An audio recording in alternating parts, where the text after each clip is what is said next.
자, 그래서 지금까지 공부했던 것을 총정리를 한번 해보자면 우리는 37조도품이라고 하는 수행이 있어요. 초기 불교에도 37조도품의 수행이 있고 그 다음에 십지경에도 37조도품의 수행이 있는데 양쪽의 차이점은 무엇이냐면은 초기 경전에서는 내 고통과 번뇌를 벗어나기 위해서 수행을 하는 것이라면 이 대승 십지경에서는 내 고통과 번뇌를 벗어나기 위해서라기보다는 이 수행을 해서 이 깨달음을 얻는 방법을 잘 익혀야만 많은 중생들을 깨달음으로 인도해 줄 수 있기 때문에, 그래서 모티브, 동기가 나의 중심이 아니고 중생의 중심이다. 여러분이 이것만 충분하게 이해해도 인생살이의 모든 인간관계가 해결이 된다고 볼 수가 있어요. 제가 이제 30년이 넘게 수행을 하는 사람들을 승속을 만나라고 많이 보았는데, 수행을 하고 공부를 어느 정도 한 다음에 어떤 현상이 발생하냐면은 어느 정도 공부하면은 깨달았다는 상을 갖게 되고, 공부를 많이 했다는 상을 갖게 되고, 그 다음에 그러니까 공부를 많이 하고 깨달음을 얻었으니까 나는 존귀하다라는 상을 갖게 되고, 나는 존귀하니까 존귀한 만큼 대접을 받아야 된다는 상을 갖게 되고, 이제 그러한 상들이 오히려 어떤 결과를 일으키냐면은 차라리 공부를 안 했으면 그와 같은 번뇌와 다른 사람에게 어려움과 상처를 주지 않을 텐데, 오히려 공부를 적당히 한 것 때문에 스스로의 상에 걸려가지고 스스로도 괴롭게 하고 남도 괴롭게 하는 것을 부지기수로 많이 보았어요.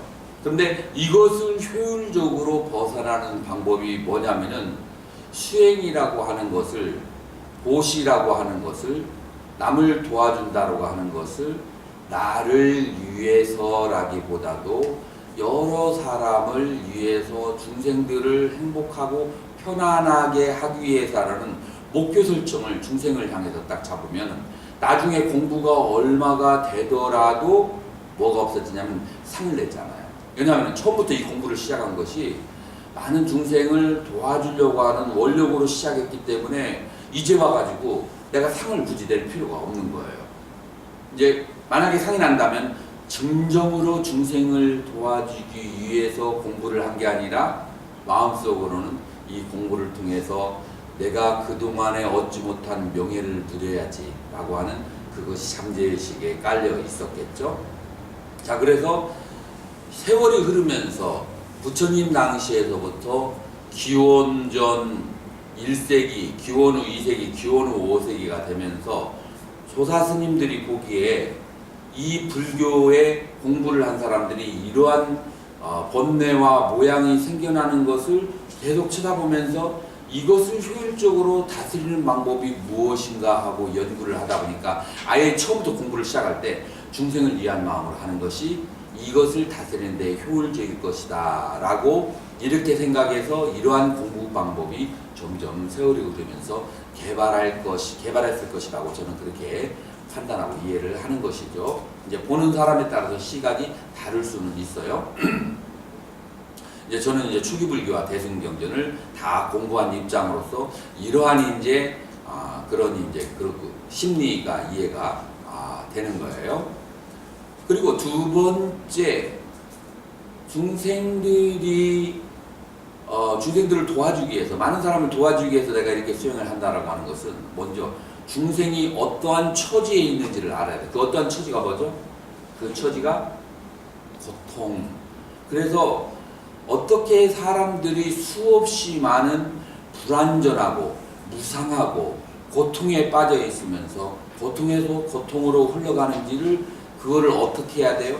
상세히 살펴봐야만 돼요. 그렇게 상세히 살펴보려면 내 마음이 그쪽을 향해 있지 않으면 그런 것들이 상세히 살펴봐질까요? 그래서 내 마음이 그쪽으로 향하는 것, 그걸 뭐라고 한다고요?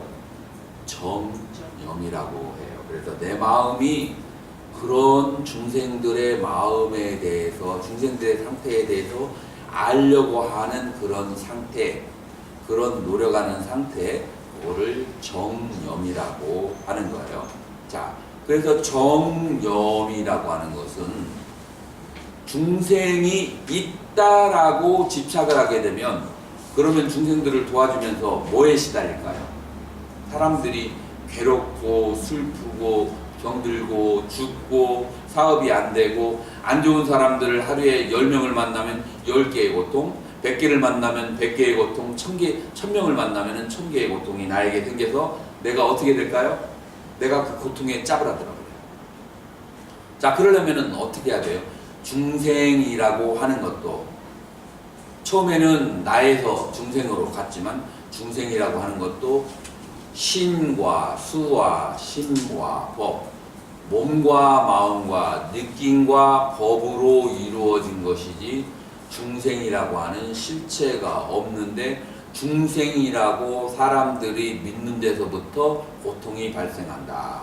예를 들어서 지금 이 선풍기가 원일까요? 아니면은 다리 3개일까요? 다리 3개인데 보이는 건 뭘로 보여요?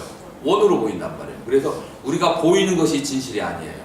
진실은 이걸 스톱시켜놓고 쳐다보면은 3개가 된단 말이에요. 마찬가지로 나라고 그렇게 믿어지고 보여지지만 중생이라고 그렇게 믿어지고 보여지지만 사실 세워놓고 보면은 신수신법의 4개의 다리가 끊임없이 빠른 속도로 돌아갈 뿐이지 거기에는 나도 없고 중생도 없다. 그래서 나를 볼 때도 신수신법으로 보고 중생을 볼 때도 신수신법으로 보면은 나에 대한 아상이 발생하지 않고 중생에 대한 중생상이 발생하지 않는다. 이 말은 많이 들어봤죠? 어디서 들어봤어요? 금강경에서 들어봤죠. 중생에 대한 그런 중생상이 발생하지 않으니까 뭐가 발생하지 않아요? 한 중생도 내가 제도한 바가 없다고 생각해요. 그러니까 중생들에게 생색이 나겠어요? 안 나겠어요? 생색을 낼 수가 없어. 생색이 난다면 그건 뭐예요? 중생을 중생으로 바로 보지 못한 거예요. 그러니까 내가 온 세계에 금강경이 말하고 얘기해요.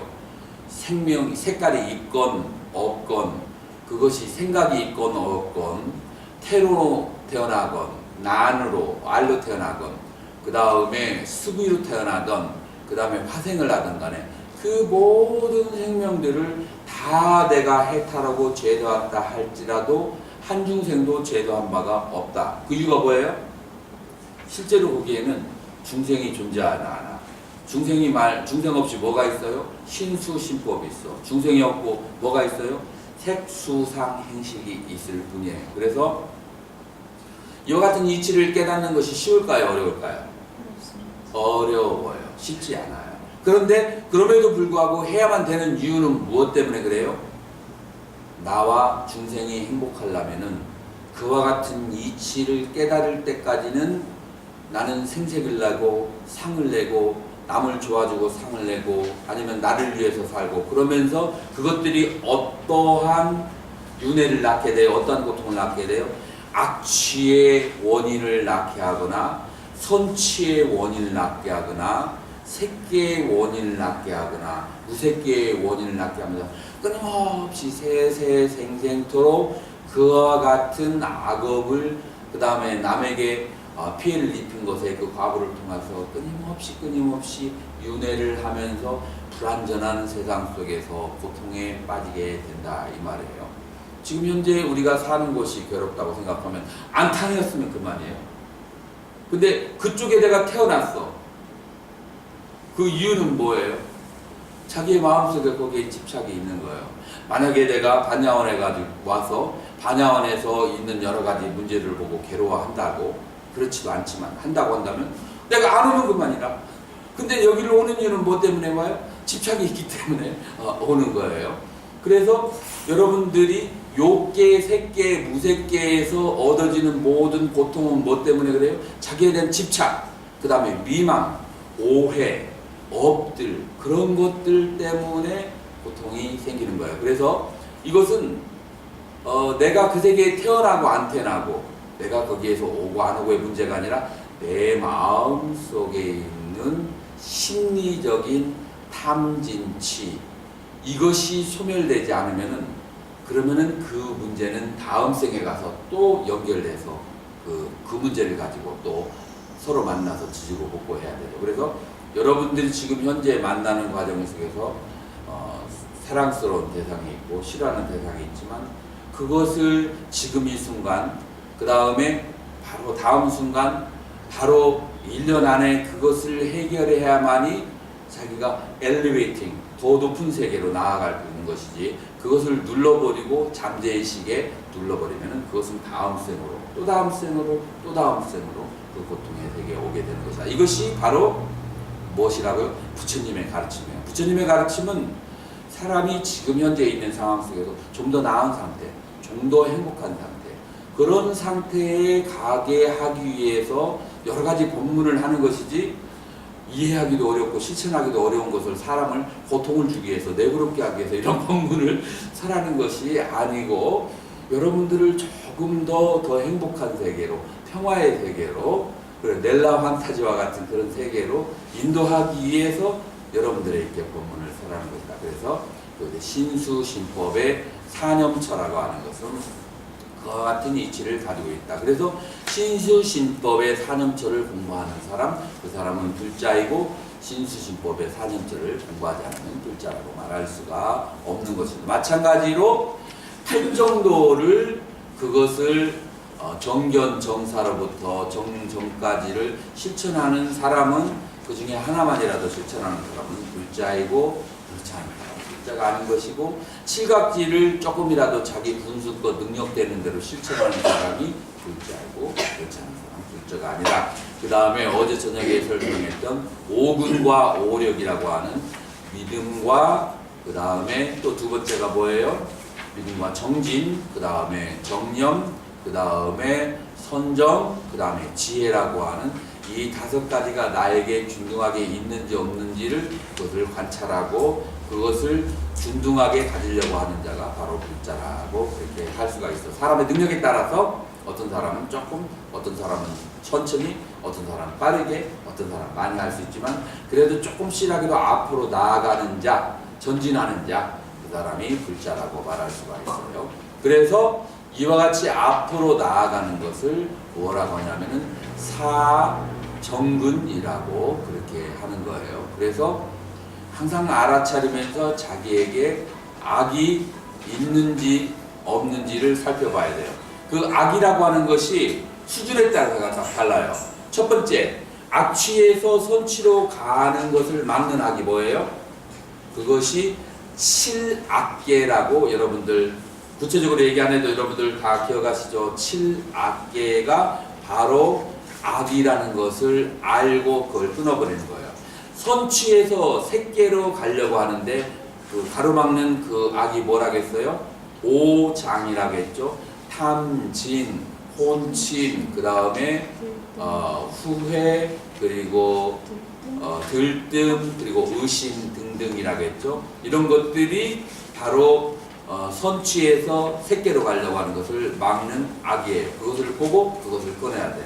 자, 그러면은 색계에서 성자의 세계로 가는데 방해하는 것이 뭐라겠죠? 10가지 족쇄라겠죠.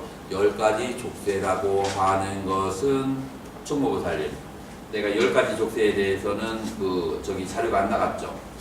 그 자료를 내가 USB로 드릴게요. 그래서 10가지 족쇄, 그 10가지 족쇄의 그 악을 끊어버리면 그러면은 성자가 되는 것이고, 끊지 못하면 그러면 중생이 되는 것이다. 자, 이것이 무엇이라고요? 이미 일어난 악을 끊어버리는 것이다. 그래서 이걸 뭐라 그래요?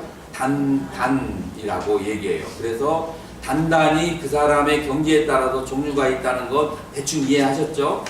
그래서 이와 같이 이제 자기의 상태를 보고 자기의 현재 상태에서 더 높은 상태로 이렇게 올려나가는 거, 그것을 첫 번째 단단이라고. 자, 일어나지 않은 악은 어떻게 해야 된다고 했어요? 섭유리계라겠죠. 유리라는 것은 뭐예요? 안니비 설신의가 함부로 대상을 보아서 탐심과 진심을 일으키지 않도록 단속하는 것, 감각기관을 단속하는 것이 바로 섭유리라고 그렇게 얘기하는 것이에요. 자, 그리고 세 번째로 아직 생기지 않은 선업은 증장시켜야 되고 생긴 선은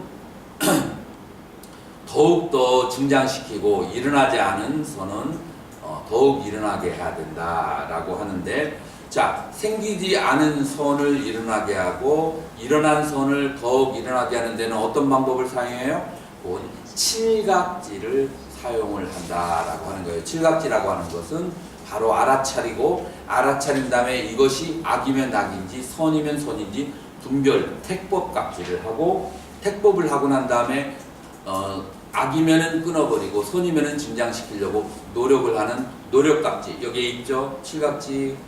몇 페이지에 있어요? 예, 칠각지 여기에 있죠. 두 번째 페이지에. 그래서 일어나지 않은 것은 더욱 일으키려고 노력하고 일어난 악은 끊어버리려고 하고, 그것이 이제 정진각지죠. 그렇게 해서 악이 어느 정도 다스려지고 선의 마음이 일어나면 몸과 마음이 편해지죠. 그래서 이걸 뭐라 그래요? 희각지라고 해요. 그 몸이 이렇게 기쁨이 생기면 마음도 가벼워지게 경안각지가 돼요. 몸과 마음이 가벼워지면 그러면은 그 몸과 마음이 가벼워진 상태의 희락을 뭐라 그래요? 선정이라고 그렇게 해요. 몸과 마음이 기뻐진 상태. 그런 상태에서 모든 사물이 일어나는 것을, 행복은 행복의 원인이 있고 고통은 고통의 원인이 있다는 것을 있는 그대로 보게 되는데, 그걸 뭐라고 그래요? 사각지라고 한다. 이런 식으로 해서 우리는 37조도품을 닦아 나가는데, 사여의족이라고 하는 것은 무엇이냐면은 삼매를 얻는 데 있어서 네 가지 필요 요소를 사여의족이라고 했고, 그 다음에 그 삼매라고 하는 것은 어떤 상태라고요? 그것은 몸이 기쁘고 마음이 가벼운 상태를, 그걸 한마디로 말해서 삼매라고 그렇게 얘기를 하는 거예요.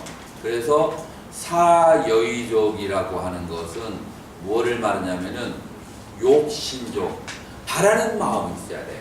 자, 바라는다는 것은 우리가 기도를 할 때 바라는 마음이 없으면 기도할 수 있을까요? 그래서 기도하는 것의 시작이 뭔가 더 좋은 것을 바라는 마음을 가지고 있어요. 그래서 우리는 불자가 된다는 것은 늘 기도하는 자가 바로 불자예요. 그 기도는 뭐예요?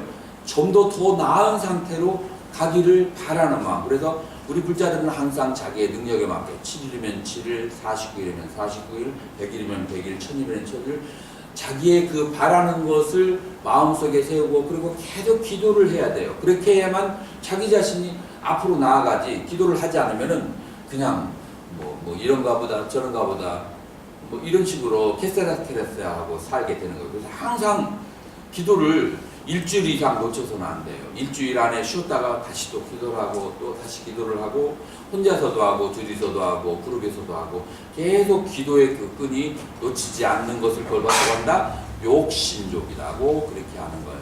그렇게 하면서 서로가 서로를 서로 챙겨가면서, 오늘은 조금 이렇게 잘 못했어 라고 했을 때 못해도 괜찮아, 부처님 다 이해하실 거야 라고 하지 말고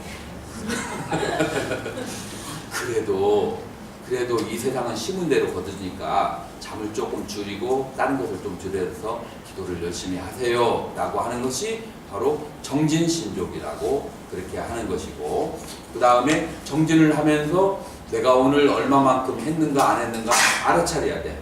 내가 했으면 한 대로 좋고 안 했으면 안 대로 좋아, 이래도 응 저래도 해가지고는 전진이 없어. 그렇게 해가지고는 그래서 염신족, 내가 잘했는지 못했는지 그 한 것만큼 그것을 알아야 되고 염신족. 그 다음에 사육. 그 다음에 내가 오늘 이렇게 그 공부가 잘 안 된 것은 어떤 이유인지, 내가 공부가 오늘 잘 된 것은 어떤 이유인지를 사유를 통해서, 관찰을 통해서 알아차려야 돼. 그래서 자기가 기도를 할 때 어떤 힘을 넣는데 필요한 요소가 바로 사여의죠. 욕신족, 정진신족, 염신족, 사유신족 혹은 관찰신족이라고 돼요. 옆에다가 적어주세요. 관찰이라고도 해요. 사유라고. 사유라는 말 대신에. 자, 그렇게 해서 사여의족이라고 하는 거예요. 그래서 제가 조금 빠른 속도로 37조도품을 제가 며칠에 걸쳐서 이렇게 설명을 드렸는데 여러분들이 중간중간에 놓칠 수도 있는데 녹음된 것을 다시 한번 천천히 편한 상태에서 들으시면 전체가 어떻게 구성되어지는지 여러분들이 충분히 이해하실 거라고 그렇게 믿고 오늘은 또 다음 일정이 있으니까 공부를 이것으로 마치도록 하겠습니다. 그동안 참석해 주셔서 이렇게 좋은 공부를 하시고 그 다음에 이런 좋은 본문을 하는 공덕을 지켜주신 여러분들께 감사드립니다. 성불하십시오. 성불하십시오.